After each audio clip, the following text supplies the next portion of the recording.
नमः शिवाय। हर हर महादेव। प्रिय भक्तजनों, आप सभी का मायरा बॉयज चैनल में हार्दिक स्वागत है। आप सभी का दिन शुभ और मंगलमय हो और भगवान भोलेनाथ आप सभी पर सदैव अपनी कृपा बना के रखे। आज की इस वीडियो में आप सुनेंगे शिव पुराण का अध्याय 2, जिसमें आपको सुनाऊंगी मैं देवराज को शिवलोक की प्राप्ति।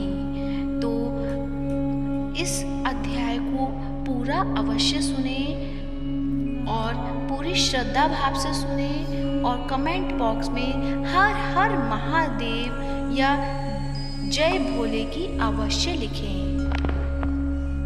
शौनक जी बोले, हे महाभाग सूत जी, आप धन्य हैं, परमार्थ तत्व के ज्ञाता हैं। आपने कृपा करके हम लोगों को यह बड़ी अद्भुत एवं दिव्य कथा सुनाई है। हमने यह पाप नाशिनी, मन को पवित्र करने वाली और भगवान शिव को प्रसन्न करने वाली अद्भुत कथा सुनी। भूतल पर इस कथा के समान कल्याण का सर्वश्रेष्ठ साधन दूसरा कोई नहीं है। यह बात हमने आज आपकी कृपा से निश्चयपूर्वक समझ ली। हे सूत जी, कलयुग में इस कथा के वचन द्वारा कौन कौन से पापी शुद्ध होते हैं, उन्हें कृपा पूर्वक बताइए और इस जगत को कृतार्थ कीजिए। इस पर सूत जी बोले, हे मुनि, जो भी मानव पापी, दुराचारी, क्रोध तथा काम क्रोध इत्यादि में सदा डूबे रहने वाले हैं, वे भी इस पुराण से अवश्य शुद्ध हो जाते हैं। यह कथा वास्तव में उत्तम, अति उत्तम ज्ञान यज्ञ है, जो सदा सांसारिक भोग और मोक्ष को देने वाला है, सभी पापों को नष्ट करने वाला है और भगवान शिव को प्रसन्न करने वाला है। जो अत्यंत लालची, सत्यविहीन, अपने माता पिता से द्वेष करने वाले, पाखंडी तथा हिंसक वृत्ति के हैं, वे भी इस ज्ञान यज्ञ से शुद्ध हो जाते हैं। अपने वर्णाश्रम धर्म का पालन न करने वाले और ईर्ष्याग्रस्त लोग भी कलिकाल में इस ज्ञान यज्ञ के द्वारा पवित्र हो जाते हैं। जो लोग छल कपट करने वाले, क्रूर स्वभाव वाले और अत्यंत निर्दयी हैं, कलयुग में भी इस ज्ञान यज्ञ से शुद्ध हो जाते हैं। ब्राह्मण के धन से पलने वाले तथा निरंतर व्यभिचार परायण जो लोग हैं, वे भी इस ज्ञान यज्ञ से इस कलिकाल में भी पवित्र हो जाते हैं। जो मनुष्य सदा पाप कर्मों में लिप्त रहते हैं, शठ हैं और अत्यंत दूषित विचार वाले हैं, वे कलयुग में भी इस ज्ञान यज्ञ से निर्मल हो जाते हैं। दुष्चरित्र, दुर्बुद्धि, उद्गिन चित्त वाले और देवताओं के द्रव्य का उपभोग करने वाले पापी जन भी कलिकाल में भी इस ज्ञान यज्ञ से पवित्र हो जाते हैं। इस पुराण के श्रवण का पुण्य बड़े बड़े पापों को नष्ट करता है, सांसारिक भोग तथा मोक्ष प्रदान करता है और भगवान शंकर को प्रसन्न करता है। इस संबंध में मुनिगण इस प्राचीन इतिहास का उदाहरण दिया करते हैं, जिसके श्रवण मात्र से पापों का पूर्णतः नाश हो जाता है। पहले की बात है कि रात नगर में एक ब्राह्मण रहता था, जो अज्ञानी, दरिद्र, रस बेचने वाला तथा वैदिक धर्म से विमुख था। वह स्नान, संध्या आदि कर्मों से भ्रष्ट हो गया था और वैश्यवृत्ति में तत्पर रहता था। उसका नाम था देवराज। वह अपने ऊपर विश्वास करने वाले लोगों को ठगा करता था। उसने ब्राह्मणों, क्षत्रियों, वैश्यों, शूद्रों तथा दूसरों को भी अनेक बहानों से मारकर उनका धन हड़प लिया था। बाद में उसने अधर्म से बहुत सारा धन अर्जित कर लिया, परंतु उस पापी का थोड़ा सा भी धन कभी धर्म के काम में नहीं लगा। एक दिन वह ब्राह्मण एक तालाब पर नहाने गया। वहां शोभावती नाम की एक वेश्या को देखकर वह अत्यंत मोहित हो गया। वह सुंदरी भी उस धनी ब्राह्मण को अपने वशीभूत हुआ जानकर प्रसन्न हुई। आपस में वार्तालाप से उनमें प्रीति उत्पन्न हो गई। उस ब्राह्मण ने उस वेश्या को पत्नी बनाना तथा उस वेश्या ने उसे पति बनाना स्वीकार कर लिया।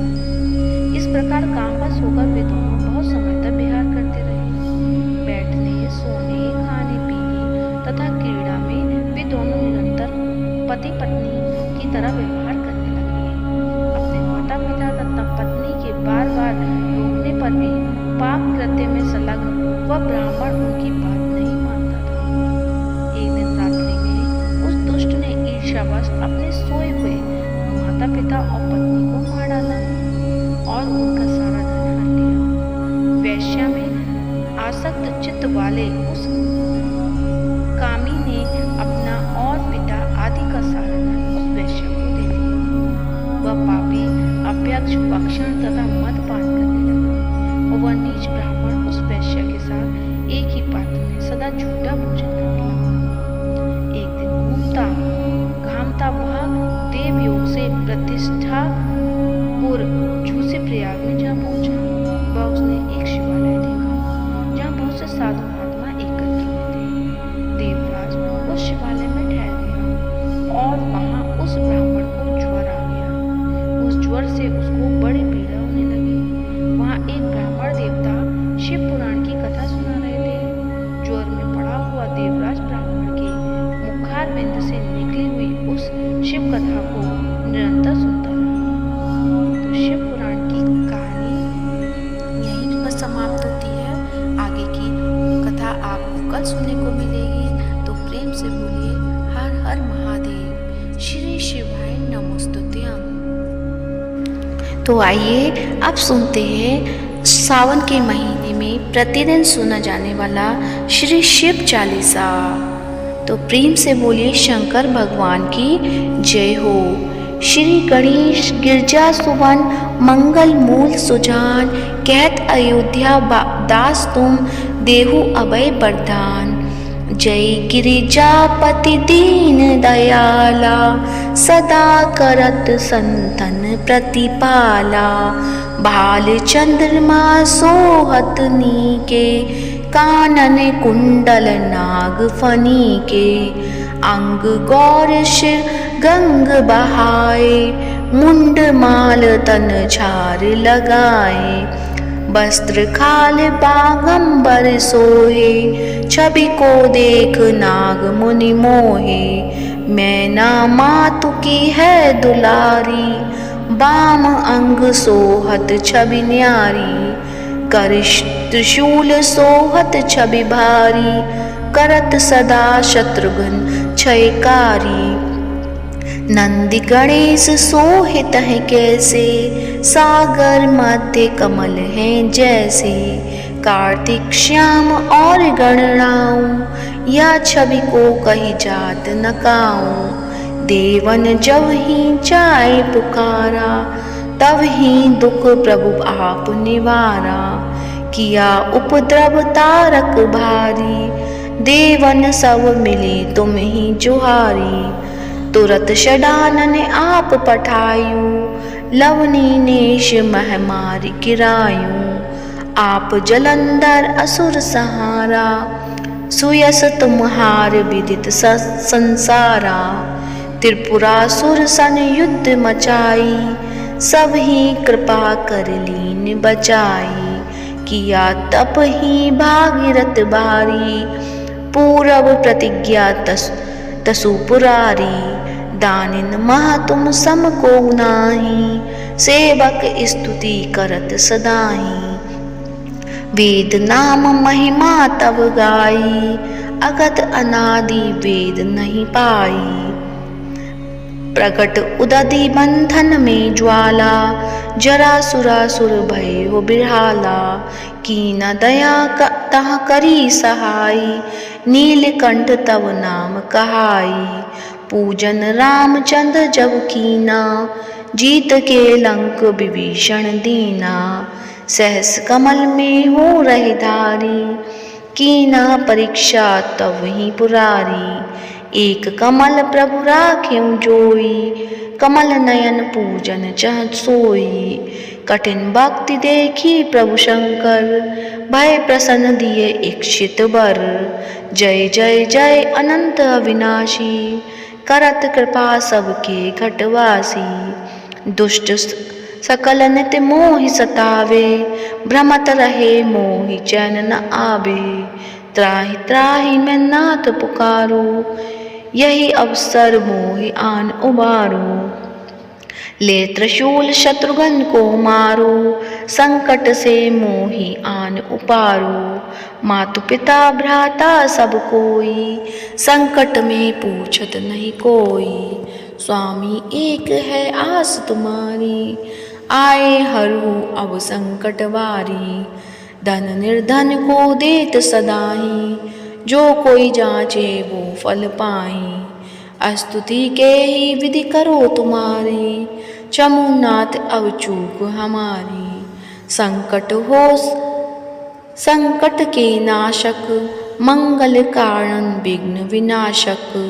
योगी यति मुनि ध्यान लगावे, नारद शारद शीश नवावे। नमो नमो जय नमो शिवाय, सुर ब्रह्मादिक पार पाए। जो यह पाठ करे मन लाई, तापर होते है शंभु सहाई। ऋनिया जो कोई हो अधिकारी, पाठ करे सो पावनहारी। पुत्रहीन कर इच्छा कोई, निश्चय शिव प्रसाद ते ही होई। पंडित त्रयोदशी को लावे, ध्यान पूर्वक होम करावे। त्रयोदशी व्रत करे हमेशा, तन नहीं ताके रहे कलेशा। धूप दीप नैवेद्य चढ़ावे, शंकर सम्मुख पाठ सुनावे। जन्म जन्म के पाप नसावे, अंतवास शिवपुर में पावे। कहे अयोध्या आस तुम्हारी, जानी सकल दुख हरहु हमारी। नित नेम कर प्रातः ही पाठ करो चालीसा।